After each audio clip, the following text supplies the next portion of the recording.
everybody, it's Charlotte. Today on Maker's Moments, we'll be teaching you how to make a candle using beeswax. Beeswax candles have been used for more than 1,000 years. This wax is the substance secreted by honeybees when they construct their honeycombs. The wax is obtained by melting the empty comb in boiling water. It tends to be a bit stickier than other waxes, and its composition varies slightly according to the geographical location and diet of the bees. Beeswax is a relatively soft wax, but has a high melt point. It is the most expensive of all candle waxes, and it is valued for its slow burn, golden color, and unique aroma. Beeswax is available in yellow or a white bleached color. We're going to walk you through how in just 8 simple steps, you can make your very own luxury beeswax wooden wick candle. First, get prepped. Here's what you're gonna need. Vessels. Today, we're using 2 from our Aura collection. Wax. We're using beeswax cocoa cream. Fragrance oil. Today, we're using one from our Naturals collection. Wooden wicks, wick clips, wick stickers and safety labels, a pouring pitcher, a stove-safe pot, a whisk or stirring utensil, thermometer, and wick trimmers. Now, let's get started heating things up. Cover the area you're working on, or be sure to work on an easy to clean surface. Clean your vessels with a damp cloth to remove any dust or debris. Fill a stove-safe pot with water until the water reaches approximately 3 inches in height. Preheat the water until it's barely simmering, not boiling. Now, we can get started melting our wax down. Today, I'm using the beeswax cocoa cream from the Wooden Wick cup. It's often helpful when using pure beeswax to add a small amount of coconut oil to lower the melt temperature and increase the wax blend's ability to hold fragrance. I love using beeswax cocoa cream because it's already formulated with coconut and palm waxes, so you're ready to go. So you're going to want to cut your wax into smaller chunks so that you can easily put it into your pouring pitcher. You can use a wax cutter or a simple kitchen knife for this.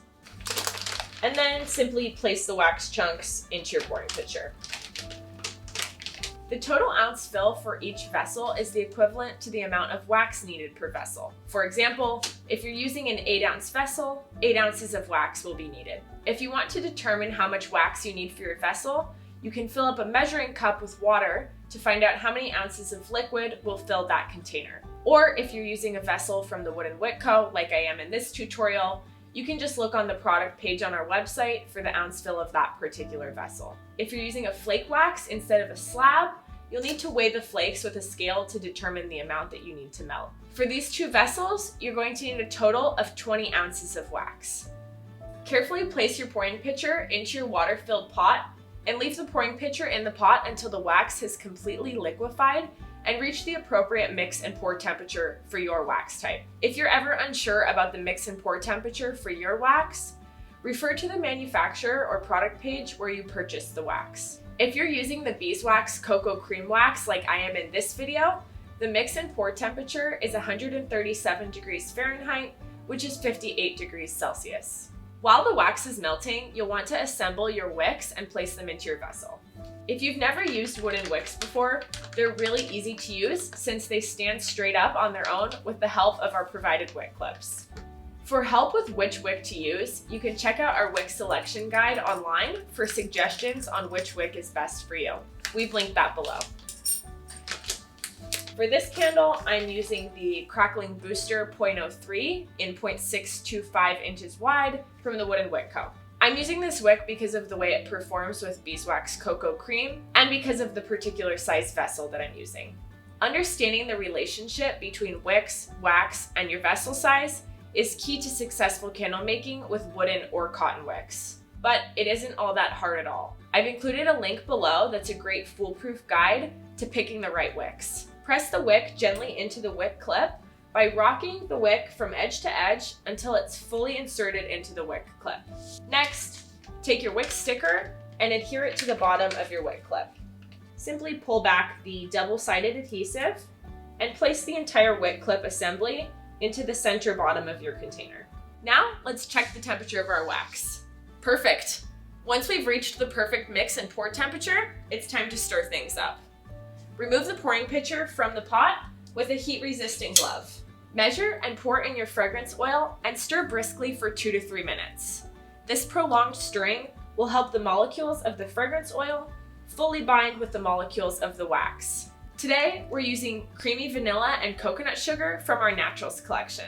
It's a warm, woody fragrance, and 2 ounces is the perfect amount for these 2 Aura vessels. That means you'll be using 1 ounce of fragrance oil for each candle to give you a 10% fragrance load.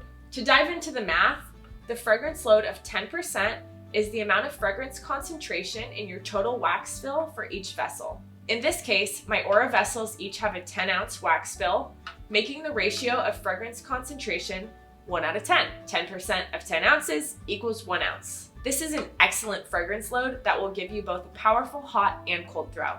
If you're making more than 2 candles, you can refer to our fragrance percentage chart in the links below for exact details and pouring measurements based on your desired fragrance load. Now, it's time to pour some candles. Slowly pour your blend of wax and fragrance into your vessel until between 1/2 inch to 1 inch of the wick remains above the wax.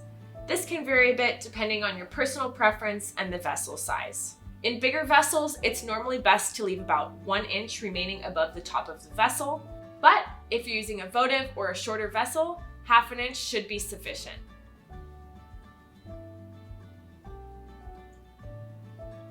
Perfect. Now we get to chill out. Let your candles set on a flat surface for at least 24 hours. Once your candles have fully cooled, trim your wicks to 0.2 inches or 5 millimeters above the wax. Once your candle has fully cooled, you can apply safety labels to the bottom of the candle. Congrats, you're officially a candle maker. Once you've created your candles, it's important to make sure that you also properly care for and store your beautiful new creations. Be sure to trim your wick in between burns where the wood naturally breaks off to prevent sooting. You can trim the wick by gently pinching burnt bits off with your fingers when the candle is completely cooled. Never burn your candle for longer than 4 hours. We recommend burning in cycles of 2 to 3 hours until a full melt pool is achieved. This maximizes an even burn and maximizes the throw of your fragrance. When not in use, store your candles upright in a cool, dry environment and out of direct sunlight. Ready to put your newfound knowledge into practice? Everyone has an interesting first candle making story. Share yours in the comments below. If you want to purchase any of the components that we used in this video, we're going to link them all below. Don't forget to subscribe to our channel to stay in the loop on all the latest makers tips and tricks. See you next time on Makers Moments. Happy making!